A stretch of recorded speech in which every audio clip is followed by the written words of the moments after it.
And so, I was born. The first people I remember seeing were the old man, the old lady, and their daughter, Heather. After they'd said hello, the old man powered me down so he could install some software. I could tell they were nice people. The old man didn't give me a silly voice or stupid personality. And the old lady didn't dress me like a clown. Although for some reason, Heather really didn't like me. Once I'd had time to get used to walking, the old man asked me to dash from one end of the room to the other.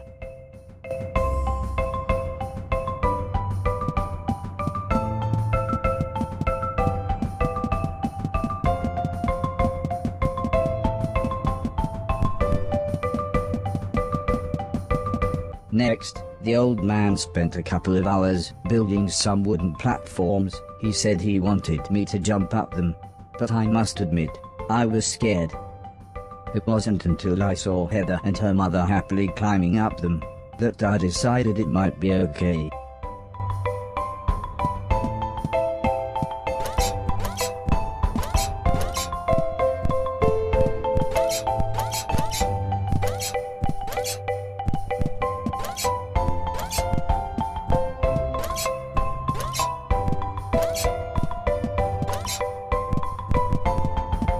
The old man then rearranged the platforms. He told me to try to reach the other end of the room without touching the floor. Heather said, "The floor's made of lava." But when I smiled at her, she just frowned and looked away. The old lady arranged some pillows and blankets. She said it was in case I fell, but I think she just wanted it to look more like lava.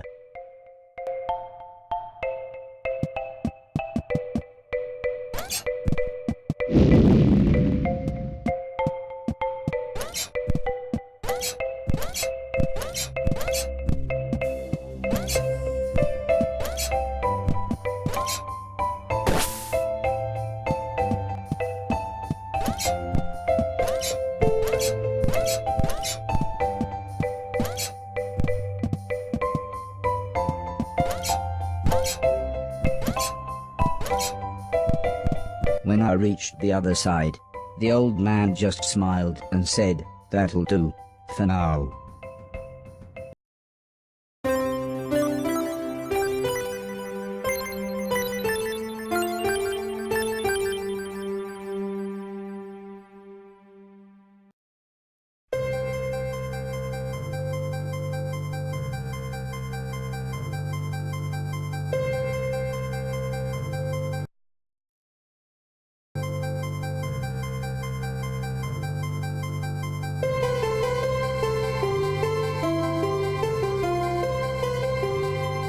A couple of days after those first lessons, the family had a big meal, and I was introduced to everyone else.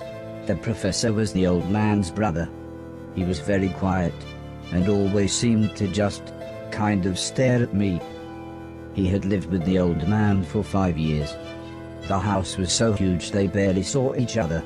He preferred instead to stay in his room, leaving everything up to his butler, Mr. Deck, as he insisted everyone call him, although the professor always called him Anton. For a while, he called me the yellow bastard, but the old man made him stop, as he thought it sounded racist. Mr. Silton was the old man's driver. Before he worked here, he'd gotten in with some bad people and was the driver in a post office robbery, although it all went wrong for some reason. Mr. Silton showed me a video of his band. I'm sure some people must like it, but I just found it terrifying. Then there was Alice. She was the cook. She was a nice old lady. When she was younger, she had been a TV chef. Then, years later, she had a small part in Coronation Street. Mr. Silton said, before she worked for the old man, Alice was quite a hoarder. She kept old newspapers and bicycles, and something about a poo in a shoebox. The next morning, the old man gathered everyone together to show them what I was capable of. "What else does he do?" asked Mr. Silton. The old man smiled. "He can help around the house." "Could he help me with my newspaper collecting?" asked Alice. "I'm not sure that's a good idea," said the old lady, "but he can do all sorts of jobs." "Yeah," said Mr. Silton, "shove a stick up his ass and he can do Deck's job." Now, said the old man, "we have company," pointing to some important-looking people. 2 large men, both called Gary, set up what the old man referred to as lasers. He said again, I should try to get from one end of the room to the other, but I shouldn't be worried, as I had a special chip which meant no matter how damaged I was, I couldn't die. He said it was like infinite lives in a video game. But when he realized I didn't understand, he said he would explain another time.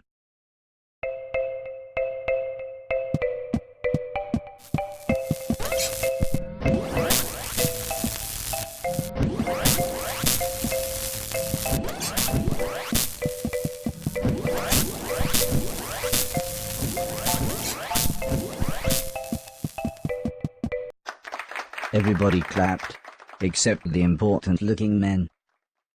"Not exactly a cold, calculated killer, is it?" said the man in black. The man in grey laughed. "What kind of artificial intelligence was that?" he asked. "Move right, unless there's something in the way." Okay, said the old man.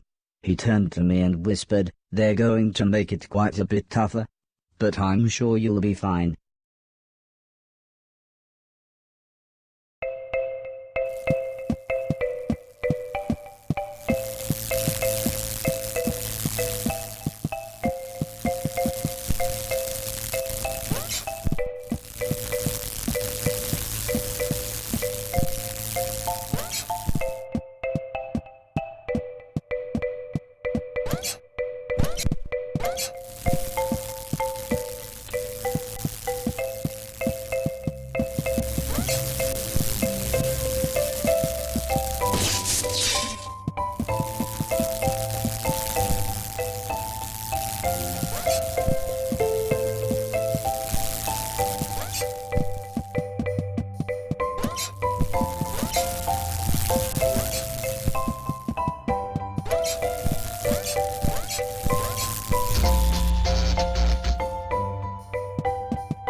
Horace then rearranged the room one last time. The old man smiled.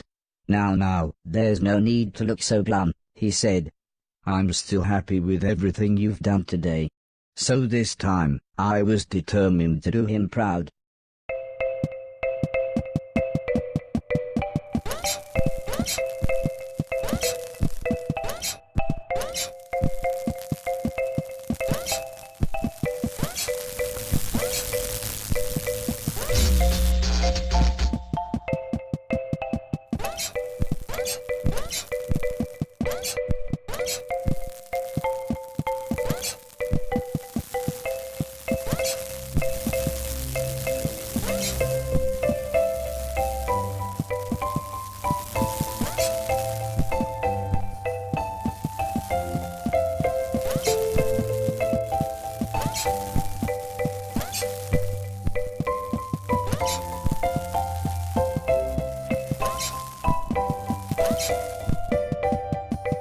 The old man's friends actually seemed quite happy when I made it through.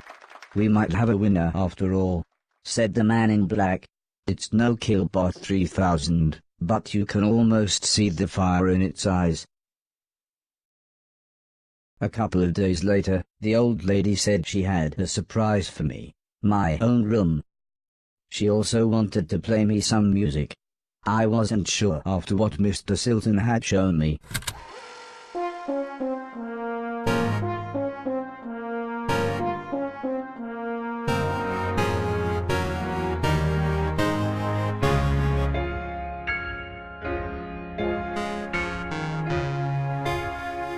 As if music wasn't amazing enough, the old lady then bought me a television set.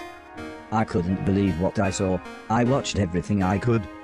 Comedy, drama, horror, sci-fi. Anything anyone wanted to watch I would happily watch with them. Then one day, the old man set up a small box. He plugged some cables into the television and said, "This is what I meant when I said video games." I played games at every chance I could. I took on everyone. I was unstoppable. I had enjoyed music, film, and television. But to me, video games really were the highest art form.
Heather's birthday was a couple of months later. Her mum and dad had bought her a camera and arranged a day out by the sea so that Heather could take some photos, although I really don't think she wanted any pictures of me. When the old man asked the professor if he wanted to go, he frowned and said, "I can't believe you want to spend time with that thing, it could destroy the world." I wasn't sure what he meant, but the old man just smiled and said, "That's what you said about the Game Boy. Anton, how about you?" "I don't think so," said Mr. Deck. "The last time I got in that car, Barry crashed us into a branch of Woolworths. I never would have gone into Woolworths of my own accord." The old man explained that the car was old and the brakes had failed, but Mr. Deck was having none of it. So Mr. Silton drove, and Alice came along for the fresh air.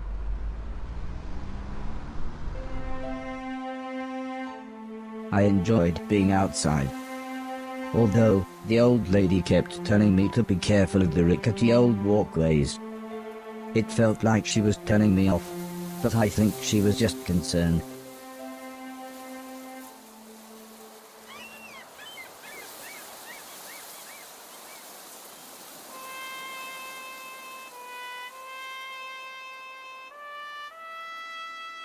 As the old man and I stood on the cliff tops, I could see something in the distance. I wasn't sure what it was, so I asked the old man. He said it was a battleship that had sunk in the 1940s. But he looked so sad when he spoke about war.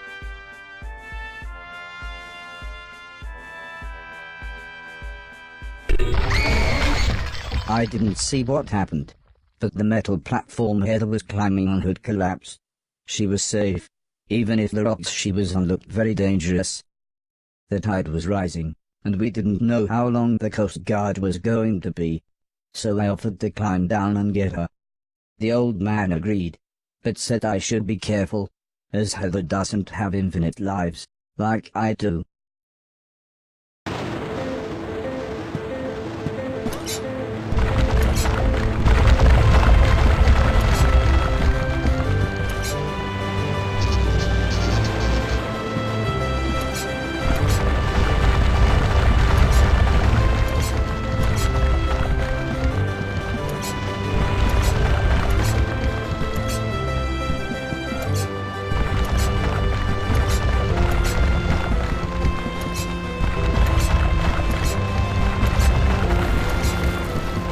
Heather was unconscious, and her leg was broken, so I picked her up as gently as I could. I decided it would be best if I didn't run the rest of the way.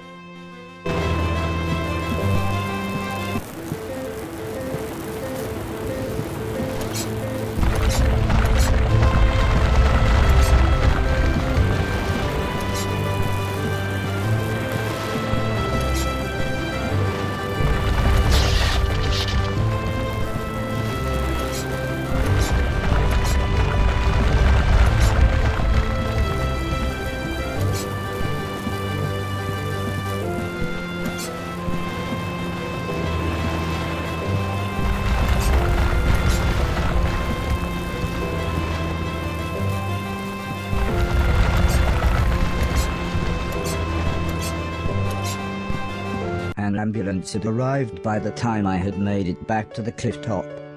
The medics made sure Heather was okay, and then took her off to hospital. A few days later, we all went to see how she was doing. She was fine, but would have to wear the cast for a couple of months.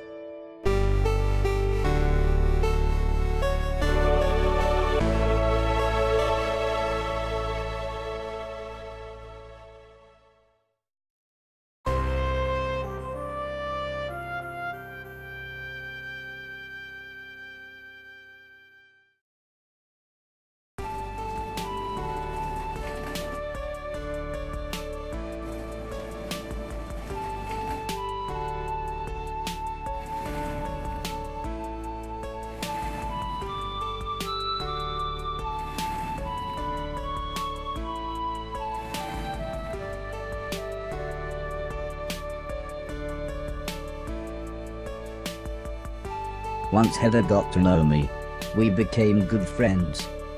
We enjoyed the same films and TV. She was also annoyingly good at some of my favorite games.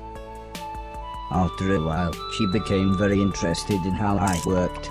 Soon she knew as much about me as the old man did, if not more.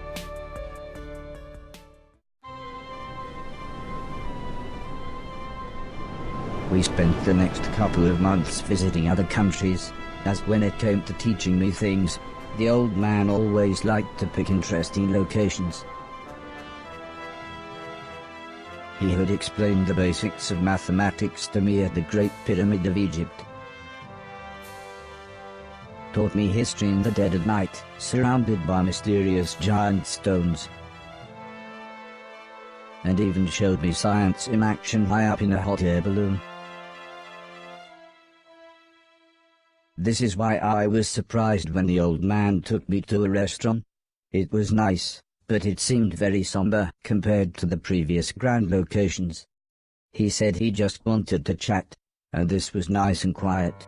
Plus it was his favorite place to eat. We talked about life, the universe, Douglas Adams, everything really. When I asked him why were we here, why did we exist, he just smiled and said, life is like a game, just don't expect to be finished anytime soon. When I looked puzzled, he said, well, everyone should have a purpose. So I asked him, what's my purpose? He thought for a bit, then said, so you want to be a real boy? Which just confused me even more. Eventually the old man said, for now, I want you to help clean things around the house. I must have looked unimpressed, as he then said, okay, I want you to clean 1,000,000 things. It didn't sound like the meaning of life, but I suppose you've got to start somewhere.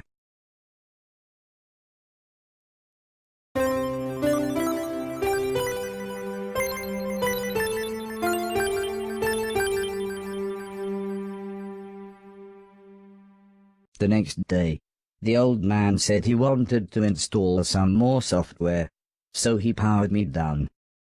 When I came to, he said Mr. Silton had a joke for me, and that I should pull his finger. I don't think I got the joke. So the old man powered me down again. This time when I pulled Mr. Silton's finger, I got the joke. But it wasn't very funny. The old man then explained that he had installed a special chip which allowed me to clean away anything that was broken. He said it also tells me how many things are nearby, and how many smaller things are in a bigger thing.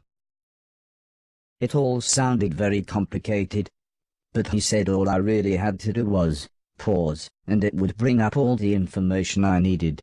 He then said he wanted me to find and clean all of the items in the room. He told me there would be some chains to climb, but that would be nice and easy, as I just had to press up. He then finished by saying, when I had collected all the items, I should come back here.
The old man then asked the old lady Heather and I to follow him outside.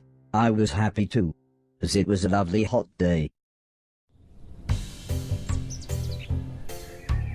The old man said he was worried that Alice had been hoarding again. She had filled up a small barn with old bicycles and newspapers. Heather said, this would be a perfect chance to properly test my new powers. The old man thought for a second, then said, using the steptoe chip, I should find and clean at least 300 things. When we explained to Alice what we wanted to do, she seemed scared.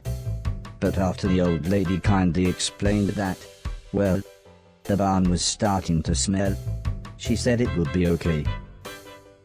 One last thing, said the old man.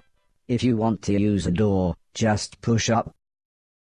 When I was about to enter the old barn, Mr. Silton said he had seen some mushrooms growing inside. He asked me to give him any that I found. He then winked, but I wasn't sure why.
The old man was very happy with everything that I had cleaned. But I think Mr. Silton was even more happy with his mushrooms.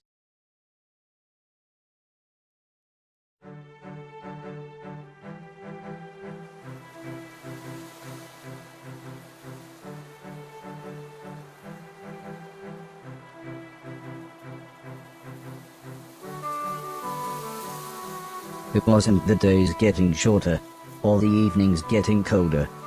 It was the falling leaves that really made me feel sad. As we watched the trees blowing in the breeze, the old lady said, "The leaves must fall before the blossom comes." She had already explained the seasons to me, so for once, I actually understood. But it didn't make me feel any better.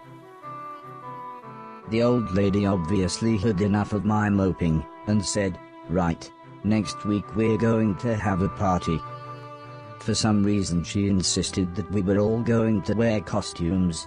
Heather was very excited and said, "I've got some perfect ideas."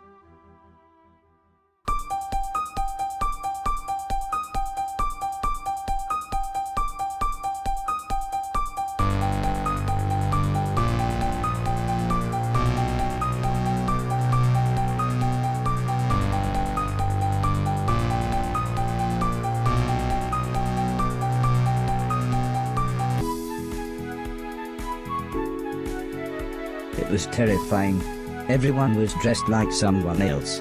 I think I was meant to be some kind of pumpkin, as everyone kept shouting, "It's the Great Pumpkin." Still, at least Mr. Silton was having fun telling everyone his joke. And I suppose Heather's costume was quite flattering. After what seemed like forever, everybody left, and things got back to normal. Heather was allowed to watch a scary film before she went to bed, but I had to help Alice and Mr. Deck clean up. I wasn't happy about this, but the old man said if I was quick, then I could watch the end of the film with them. Alice was vacuuming, and Mr. Deck was taking down the decorations. So I thought I should clean up the plates and glasses.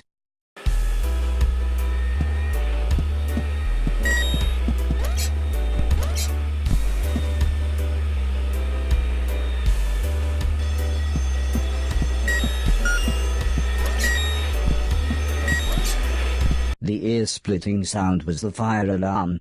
As usual, Mr. Deck blamed Mr. Silton, saying he was probably smoking one of his jazz cigarettes. But then the professor appeared. He said that there was something burning in the kitchen. Alice looked confused, saying that she hadn't cooked anything since the morning. We were all surprised when Mr. Deck opened the oven. Inside was a large black cloak and a slightly burnt pair of men's underwear. Suddenly the old lady burst in. She looked terrified. She kept shouting, "There's someone on the roof." When we went outside, it slowly became obvious that it was Mr. Silton. He was completely naked and playing his guitar. He shouted down, "When I finish this song, I'm going to fly." The old lady said, "Oh my God, I know this one, there's only about 30 seconds left." The old man then quickly turned to me and said, "You know what to do."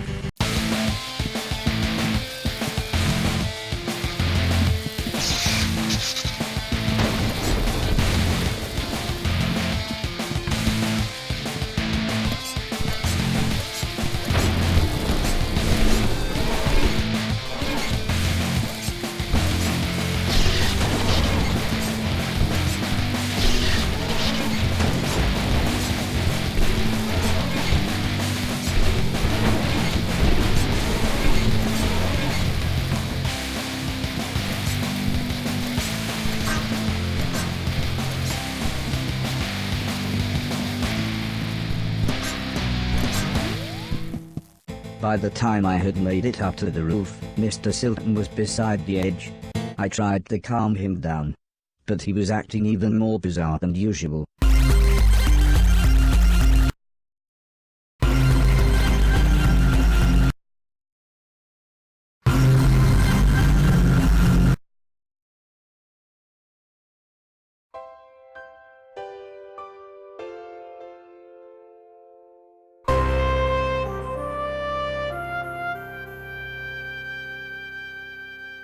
After an hour or so, Mr. Silton was fine. He said he had eaten some bad magic mushrooms. Part of me wondered why he hadn't doubled in size.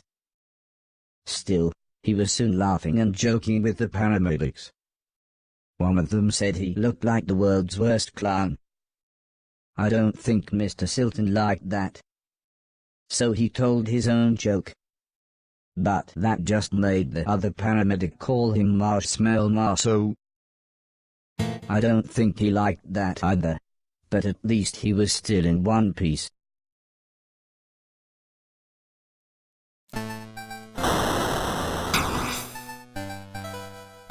A month or so later, Heather and I were playing video games, when the old man said he wanted me to come outside. He said it had been a year since I had arrived, so he had a present for me. He placed the teddy bear high up on a wooden platform. He then told me I should try to pick it up.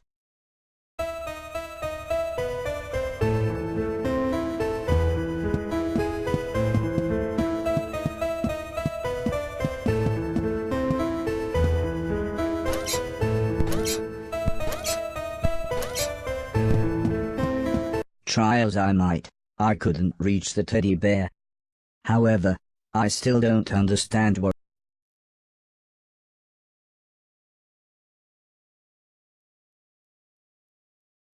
happened next.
Was I dead?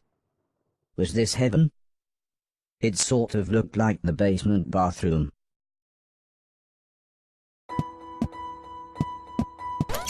It was the shoes the old man was going to give me. I thought I might as well put them on. They were just the right size. The old man's hat fit me pretty good as well.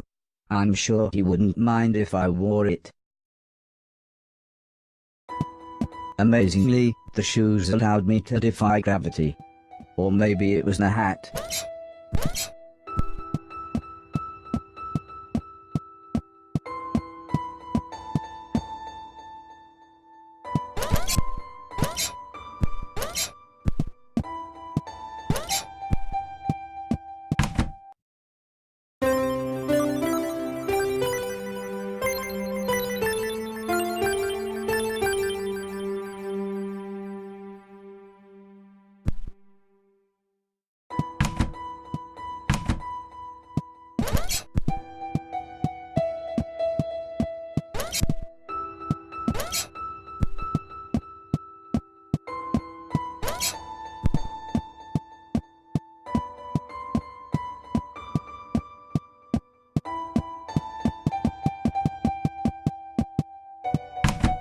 Part of the basement was flooded, and the stairs had collapsed.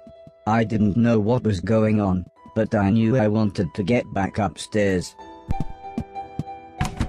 I had to be careful, the electricity was going haywire in some places.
How long had I been asleep?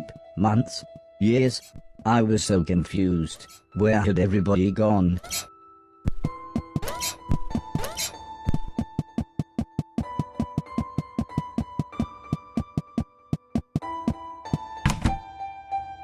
I was slightly scared. This was the first time I had been outside on my own.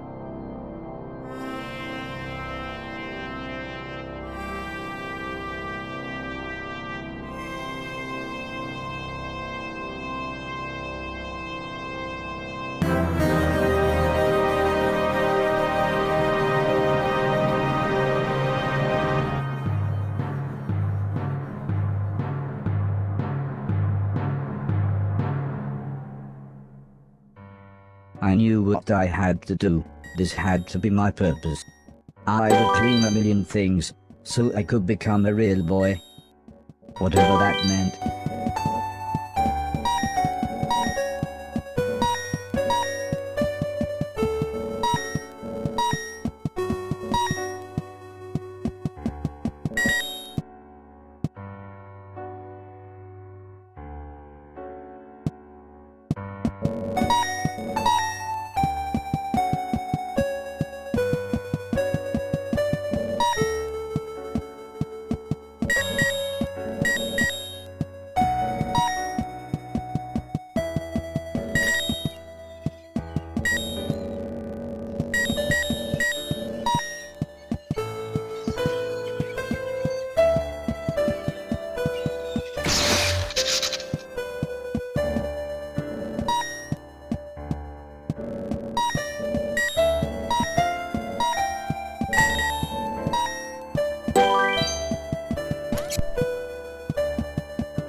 The screaming was coming from one of the bedrooms, but the stairs were blocked by a wall of fire.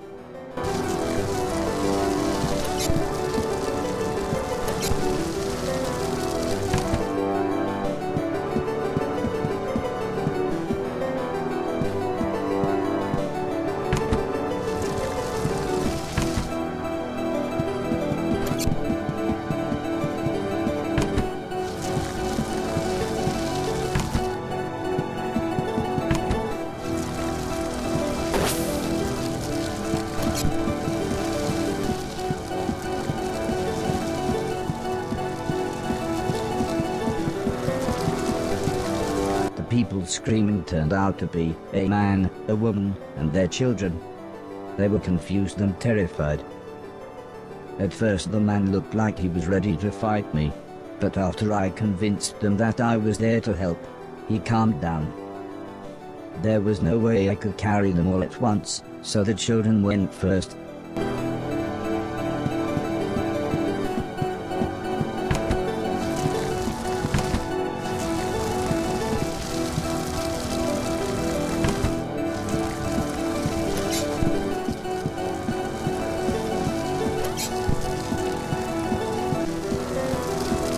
I dropped the children off at the front door and promised them that I would be back with their parents.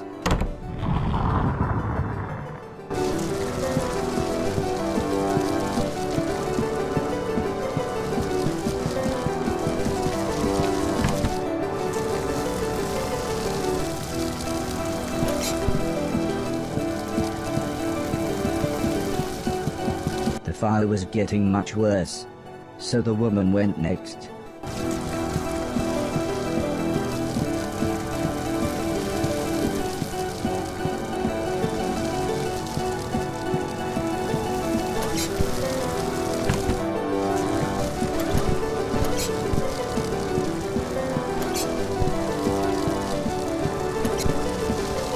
When we got to the front door, all the woman said was, "Thank you, please hurry."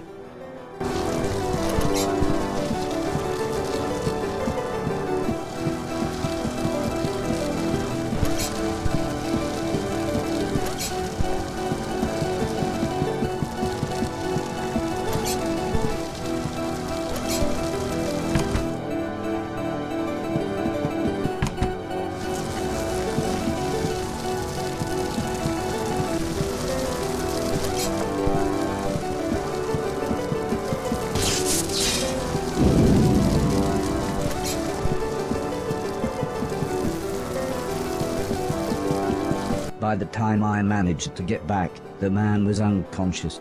I had to pick him up quickly, as I could tell the house was going to collapse at any moment.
I helped the family set up a tent so they had somewhere to stay. The kids were excited as they got to camp outside, but I think they knew they had just lost their home. When I mentioned my quest to clean a million things, the man said I should look through the rubble of the house, as they had no use for it. So, when everyone was making dinner, I looked through the wreckage. There wasn't anything I could clean, but to my astonishment, I found a TV set and a games console. With a bit of fiddling I was able to get them to work. So I sat playing games with the kids until their parents said it was bedtime. As we talked, The man opened a bottle of wine. I asked what had happened. Why was everything so ruined? The man looked at the woman, then the woman sighed and said, "There was a war." "Yes. A war," said the man. "One side of the planet attacked the other, and before we knew, it was all over. Everything gone. Everything destroyed." "Well, it's late," said the woman. "We should really get some sleep. Help yourself to anything you need, and we'll see you tomorrow."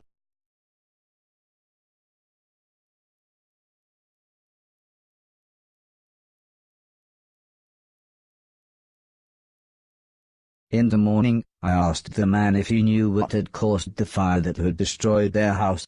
The man smiled. "Crap old house, bad wiring, constant electrical surges from the unreliable power plant, take your pick." He said, "If we had the money, we'd move to the mainland. But we can barely feed ourselves, let alone buy a new house, so for now we're left here with the rest of the scum." But he did say I should head to the mainland, as there would be plenty there for me to clean, and a better quality of rubbish. The man said, "Before the war, my lovely wife used to be a fisherman." "Fisherwoman? Fishing person?" "I used to catch fish," interrupted the woman, "and, seeing as you saved us all from a fiery end, maybe you would like to borrow my boat to get to the mainland." I was a little scared, but then they gave me some captain software and I was an old salty sea dog within minutes.